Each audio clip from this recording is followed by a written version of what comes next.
સુરતના અડાજણમાં અકસ્માતની ઘટના સામે આવી। ફૂલ સ્પીડમાં આવતા બાઇકની કાર સાથે ટક્કર થઈ। અકસ્માતની ઘટના સીસીટીવીમાં કેદ થઈ છે। બાઇક ઉપર સવાર 3 યુવકોને ગંભીર ઇજા પહોંચી છે। ભૂલકા વિહાર શાળા પાસે મધરાત્રે આ ભયંકર અકસ્માત થયો હતો।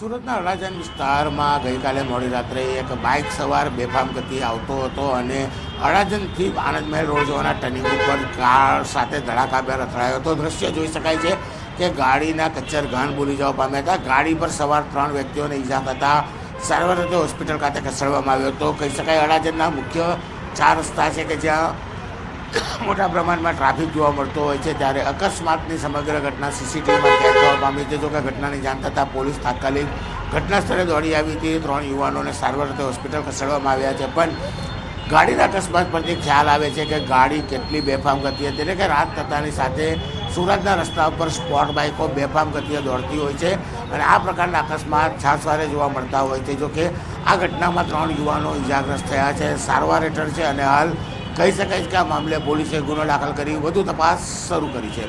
કેમેરામેન ભરત બ્રહ્મભટ્ટ સાથે કીર્તેશ પટેલ, ન્યૂઝ 18 ગુજરાતી, સુરત।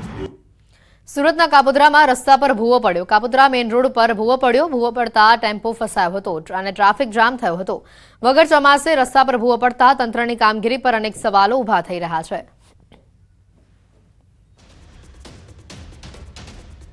ભૂવો પડતા ટેમ્પો ફસાયો હતો। ઘટનાના આજે દ્રશ્યો સામે આવી રહ્યા છે। જોઈ શકાય છે ટેમ્પાનું જે પૈડું છે અડધું આ ભૂવાની અંદર ફસાઈ ગયું છે। તંત્રની નબળી કામગીરીની પોલ અહીંયા આ ખુલ્લી પડી છે। કાપોદ્રા મેઇન રોડ પર જ ભૂવો પડતા અનેક સવાલો પણ ઊભા થઈ રહ્યા છે। ભૂવો પડતા ટેમ્પો ફસાયો હતો અને ટ્રાફિક જામના દ્રશ્યો પણ સર્જાયા હતા। કેટલો મોટો ભૂવો છે તેના પરથી જેમાં આખું આ ટ્રકનું પૈડું ફસાઈ ગયું છે। રાજકોટના ઉપલેટામાં જોખમી સવારીનો વિડીયો સામે આવ્યો છે। ઉપલેટા રોડ ઉપર કોલકી નજીક મુસાફરોના જીવ જોખમાય તેવી મુસાફરી થઈ।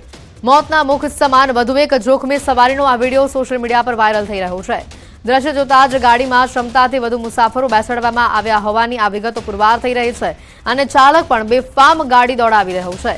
આ વાયરલ વિડીયો ઉપલેટાના કોલકી રોડનો હોવાનું ચર્ચાઈ રહ્યું છે। જોકે વાયરલ વિડીયોની તપાસ બાદ વધુ હકીકત સામે આવશે। વધુ માહિતી મેળવીશું। ફોનલાઈન પર સંવાદદાતા મુનાફ જોડાઈ ચૂક્યા છે। મુનાફ, જે રીતે જોખમી સવારીનો વધુ એક વિડીયો સામે આવ્યો છે, તપાસ કરવામાં આવી, કોણ ગાડી ચલાવી રહ્યું હતું અને કેટલા લોકો અંદર બેસાડવામાં આવ્યા હતા? બિલકુલ એટલી જે રીતે વાહન ચાલકો બેફામ બન્યા છે, આનો જ સવાલો પોલીસ ઉપર ઉઠી રહ્યા છે। ઉપલેટા રોડની વાત કરીએ, ઉપલેટા રોડ પર કોલકી નજીક મુસાફરો જીવ જોખમમાં તેવી મુસાફરી થાય તેવા વિડીયો સામે દ્રશ્યો સામે આવ્યા છે। જોખમી મુસાફરીની અનેક ઘટનાઓ સામે આવી ચૂકી છે, ત્યારે મોતના મુખમાં સમાન વધુ એક જોખમી સવારીનો વિડીયો સોશિયલ મીડિયામાં વાયરલ થયો। આ દ્રશ્યો જોતા ટેમ્પા ગાડી ઉપર બેસાડી તુફાન ગાડી જેના મુસાફરનો ઢગલો વાળી ગયો છે। આ ચાલક બેફામ ગાડી દોડાવી રહ્યો છે, તેને વાયરલ વિડીયો ઉપલેટા કોલકી રોડનો હોવાનું ચર્ચાઈ રહ્યું છે। આ વાયરલ વિડીયોની તપાસ બાદ વધુ હકીકત સામે આવશે। જે રીતે પોલીસ ઉપર અનેક સવાલો ઉઠી રહ્યા છે। બિલકુલ, આભાર મુનાફ માહિતી બદલ। ઊંઝા એપીએમસીનું ચૂંટણીનું મતદાન શરૂ થઈ ચૂક્યું છે। ખેડૂત વિભાગની 10 બેઠકો માટે 20 ઉમેદવારો મેદાને છે। ખેડૂત વિભાગની 10 બેઠકો માટે કુલ 261 મતદારો છે। 20માંથી 5 ઉમેદવાર દ્વારા ભાજપના મેન્ડેટવાળા ઉમેદવારોને સમર્થન આપવામાં આવ્યું છે। તો આ તરફ વેપારી વિભાગની 4 બેઠકો માટે 16 ઉમેદવારો મેદાને છે। વેપારી વિભાગની 4 બેઠકો માટે 805 મતદારો છે। ઊંઝા એપીએમસી ચૂંટણીમાં મતદાન ચાલુ છે। 11 વાગ્યા સુધી શાંતિપૂર્વક માહોલમાં મતદાન ચાલી રહ્યું છે। વેપારી વિભાગમાં 805 પૈકી 289 મતદારોએ મતદાન કર્યું હોવાના આંકડા છે। 11 વાગ્યા સુધીના આંકડા આપણી પાસે છે। ખેડૂત વિભાગમાં 261 પૈકી 100 મતદારોએ મતદાન કર્યું હોવાની માહિતી છે। ખેડૂત વિભાગમાં 45% મતદાન થયું છે। 11 વાગ્યા સુધીનો આંકડો છે આપણી પાસે। વેપારી વિભાગમાં 36% મતદાન થયું હોવાનો આંકડો સામે આવી રહ્યો છે। ખેડૂત વિભાગમાં મતદાનમાં ભારે ધસારો જોવા મળી રહ્યો છે। પૂર્વ મંત્રી, ધારાસભ્ય અને પૂર્વ એપીએમસી ચેરમેન નારાયણ પટેલે પણ મતદાન કરવા માટે તેઓ પહોંચ્યા હતા। પાર્ટીએ સમરસ પૂરેપૂરતા પ્રયત્નો કરેલા છે અને અમારા કાર્યકર્તાઓ પણ સાથે લાગેલા છે। એક મળીને બધાને સાથે રાખવા પૂરતા પ્રયત્નો કરેલા છે અને એ પ્રયત્નો અમારા ચાલુ છે અને એનું પાલન થાય એના માટે પૂરેપૂરો આગ્રહ રાખેલો છે।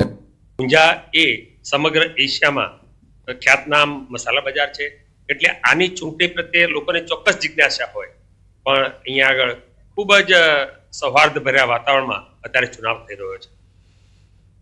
જામનગરમાં ડુંગળીની રેકોર્ડ બ્રેક આવક જોવા મળી છે. હાવા માર્કેટિંગ યાર્ડમાં ડુંગળીની આવક નોંધાઈ છે. માર્કેટિંગ યાર્ડમાં વાહનોના થપ્પા લાગ્યા છે. 225 વાહનોમાં 15,000 જેટલી ગુણીઓમાં ડુંગળી ભરી ખેડૂતો યાર્ડ પર પહોંચ્યા. હાપા માર્કેટિંગ યાર્ડમાં આજથી ડુંગળીની આવક બંધ કરાઈ છે. નવી જાહેરાત ન થાય ત્યાં સુધી આવક બંધ કરવામાં આવી છે. જામનગર હાપા માર્કેટિંગ યાર્ડમાં ડુંગળીની મબલક આવક થઈ રહી છે અને હાલ પૂરતી આ આવક બંધ કરાઈ છે. ડુંગળીની ઐતિહાસિક આવક આજે થઈ છે.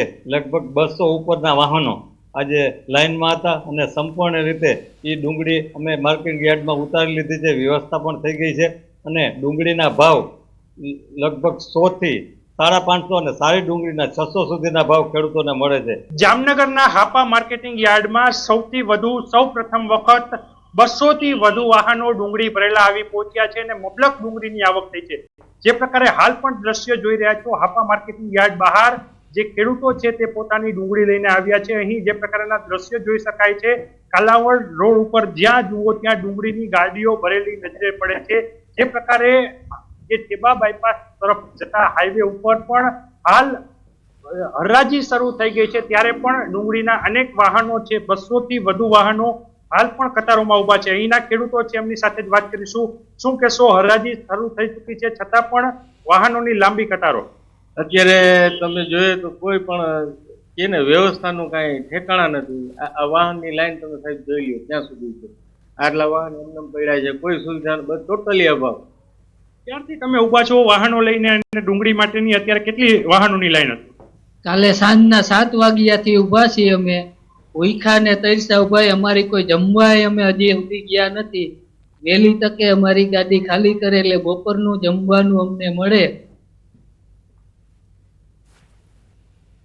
દ્વારકાના ખંભાળા માર્કેટિંગ યાર્ડમાં મગફળીની પુષ્કળ આવક થઈ છે. યાર્ડમાં મગફળીની આવક 3 દિવસ બંધ રખાયા બાદ ફરી શરૂ કરવામાં આવી. મગફળીના 10,000 કટ્ટાથી વધુ આવક નોંધાઈ છે. માર્કેટિંગ યાર્ડમાં મોટી સંખ્યામાં ખેડૂતો મગફળી લઈને પહોંચ્યા છે. યાર્ડની બહાર વહેલી સવારથી જ ખેડૂતોના વાહનોના થપ્પા લાગ્યા છે. હરાજીમાં મગફળીના 20 કિલોના 800 થી 1,000 રૂપિયા ભાવ બોલાઈ રહ્યા છે. જિલ્લાભરમાંથી ખેડૂતો પોતાની જણસ વેચવા ખંભાળિયા માર્કેટિંગ યાર્ડ તરફ વળ્યા છે. વધુ માહિતી મેળવીશું. ફોન લાઈન પર સંવાદદાતા મુકુંદ જોડાઈ ચૂક્યા છે. મુકુંદ, જે રીતની માહિતી આવી રહી છે, મગફળીની પુષ્કળ પ્રમાણમાં આવક નોંધાઈ રહી છે.